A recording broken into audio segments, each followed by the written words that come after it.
some of the scenes from Columbia University. I was here with so many of you last night as all of this was unfolding in real time. Unbelievable.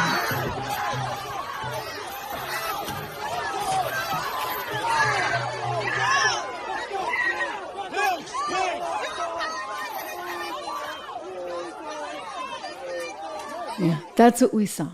That's what we saw. And these are kids that we're learning have been highly manipulated because as they found some 300 of those arrests, so many of those people that were arrested actually were not students at Columbia University. They were not students, and so they were outside agitators, many of whom apparently are on the George Soros payroll. We found out he gave some $300,000 to one of the organizations that was helping to set all this stuff up. In other words, a lot of these people are paid professional agitators. But I got to say this about the kids. My gosh, you're pretty darn stupid if you sign up for that.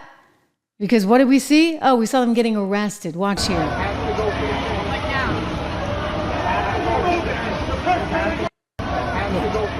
You're really stupid if that's what you were somehow going along with. So I'm not going to let them off the hook. I think that's kind of a red herring. I think it is an important part of this story, but you also have to think about what's happening to American youth. Right? Why are they allowing themselves to go down these paths? They're being led by the likes of Whoopi Goldberg, who, by the way, is telling the media to go easy on the Hamas supporters. Give me a break. All right? Just, I'm sorry, I'm not having it. By the way, Donald Trump's not having it. It's one of the points he's making on the campaign trail today. The radical extremists and far-left agitators are terrorizing college campuses, as you possibly noticed, and Biden's nowhere to be found. He hasn't said anything. Nowhere to be found. You know, they made this criticism of Trump when there were sometimes some really challenging moments. And then sometimes he didn't say exactly what they wanted him to say. And so they came down on him pretty hard. So Biden's just like, okay, I'm not going to say anything, right? He said something like a few weeks ago. And then that was that. Because guess what? He's failing with American youth. He knows that. And it might actually cost him the election. So he's running scared. And when his press person, who, by the way, apparently no one at the White House wants, I told you that story the other day, it got leaked, that they've been trying to oust her since last fall, Karine Jean-Pierre, because she just lives in that binder and doesn't have anything intelligent to say like ever, she got kind of put on the spot here with this one. She short-circuited a little bit as she got questioned by one of the reporters asking about, why hasn't he spoken on this issue? I want you to listen. I understand that President Biden historically has spoken very forcefully about anti-Semitism. But this week, he's not. He's MIA. Is he that worried about losing the youth vote with these protesters? I'm going to be mindful. You're talking about youth vote. You're talking about 2024. No. Young people. I have to say what I have to say, and just give me a second. So I'm not going to speak about somebody's doorbell. Is that a doorbell? Alarm. An alarm. Okay. All right.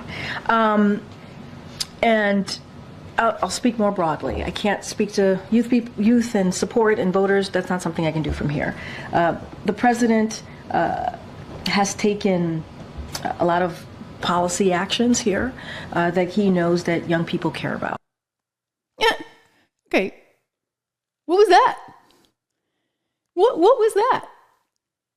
I'm sorry, KJP, you really ought to take the gig at, what was it? They offered her something. They offered her something. Maybe go back to Fox, right? That's where I know her from, because she actually was a Fox News contributor at one point. And, we try to have all sides, and unfortunately, she could never defend hers. She just couldn't. Anyway, KJP, again, not being able to defend Biden so well and not really knowing what to say. But here's the reality, ladies and gentlemen.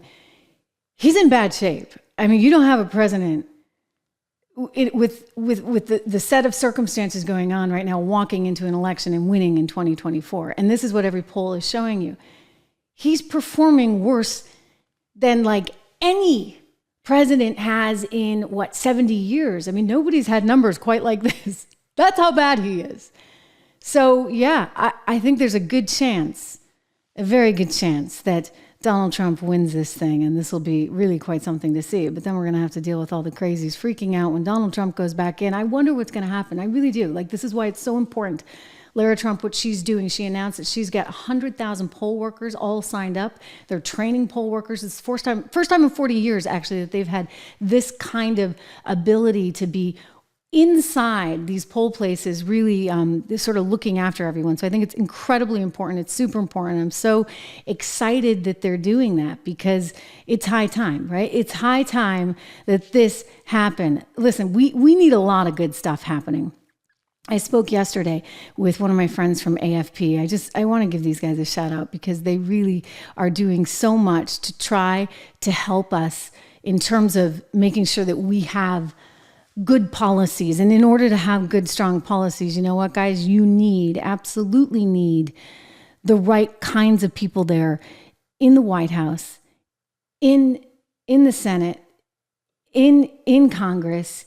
And we need to be a united front. I'll just quickly, you look at what Marjorie's doing right now, and it's concerning. And I know that, people aren't necessarily happy with the money that's going to Ukraine, et cetera.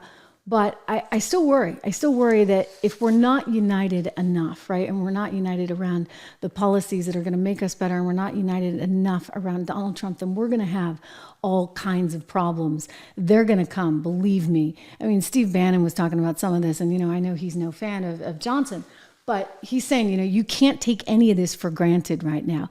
And I think that's the absolute truth. You cannot take this election for granted in any way, shape, or form, because even though the polls are suggesting a win from Trump, these margins of errors are still very, very thin. So I love what they're doing over at AFP. You can check them out at americansforprosperity.org, or you can go to prosperityspossible.com.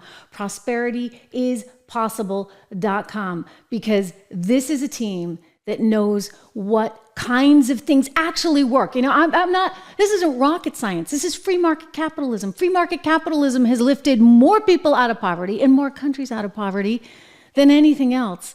So we need more of that. And we need less of the insanity, and we need less of the cronyism that this administration has left us with. Think of that, right?